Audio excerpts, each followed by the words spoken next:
Hey, welcome back, Cemetery Cinema. I told you we'd get through this one. I mean, there was a lot of clowning around. And I could think of a whole bunch of other puns to go with this movie, but You just can't make up stuff like this. no. Makeup, clown, makeup, makeup. Oh my God. And the clown, it was funny because the clown suits they got, and they spent a lot of time with the makeup, right? And the clown suits, right? For all of it to go to heck in a handbasket that fast. Bam! Wham! Went south. And poor Ollie. John Candy, he couldn't get a break in this movie. You know what I mean? And just think, right? When you're watching this, right, you can actually see, because this is 1976, so it's one of his first movies. Right.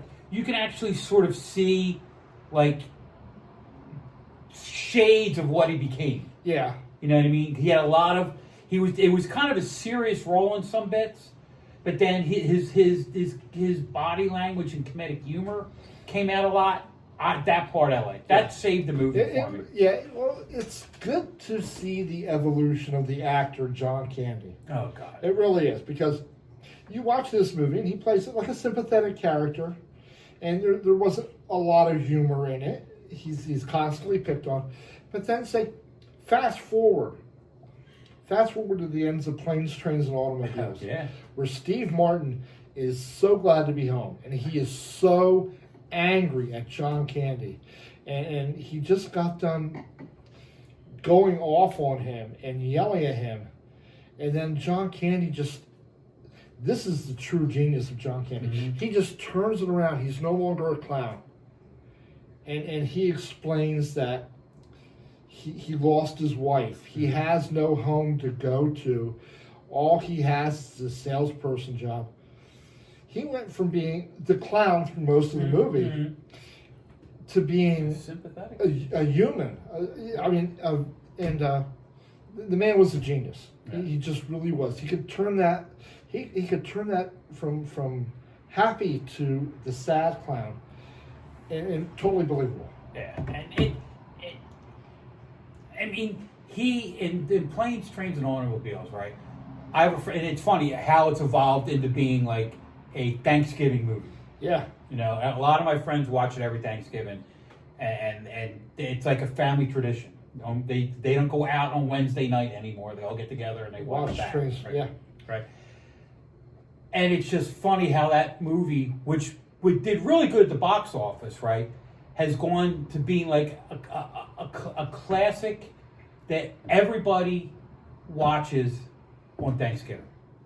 To me, it's just, it's one of those movies that kind of transcends time. Because how many times have you gone on a trip and, couldn't get on the train, your plane was delayed, your car broke down. You had to walk 4 miles to get the rental-car. Oh, my God.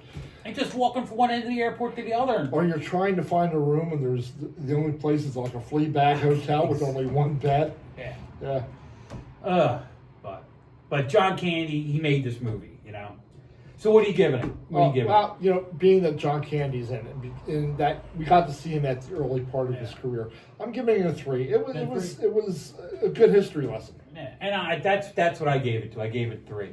I will watch that movie again, right?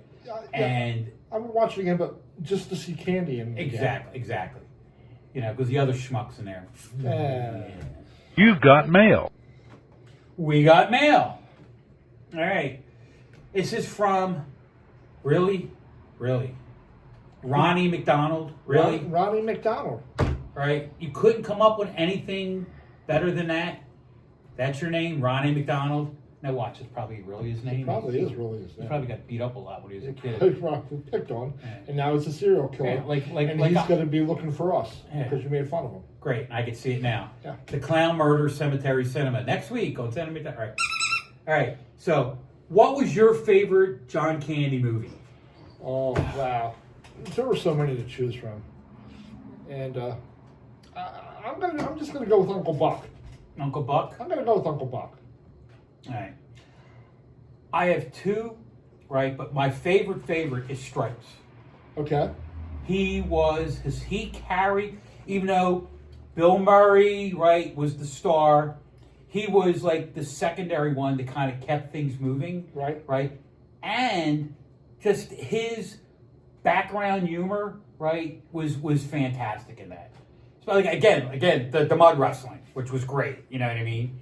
Or at the beginning when he's like, "Yeah, I'm joining the army. I already got a good 6-week program where I can work off some of the pounds, right? And then I got a job afterwards. That's what I'm looking forward to."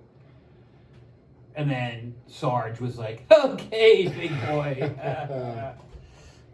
And then Spaceballs, when he was Barf, it was hysterical because even though he wasn't the lead, his comedy and Mel Brooks drove that movie. Right. You know what I mean? Especially Mel Brooks as like 5 different things. Right. You know, and look for Spaceballs 2 coming out next year. Yeah, that's exciting. Yeah, actually, that'll be a movie that Rick Moranis coming out of retirement. Yeah, to reprise his role as Dark Helmet. And he's going to reply. They're going to do Stranger Brews. Remember Strange Brew? They're really going to do Stranger Brews. Yep, him and the other guy. I can't think of his name off the top of my head. That was Bob and Doug McKenzie. And then who was it? John Carradine was in that?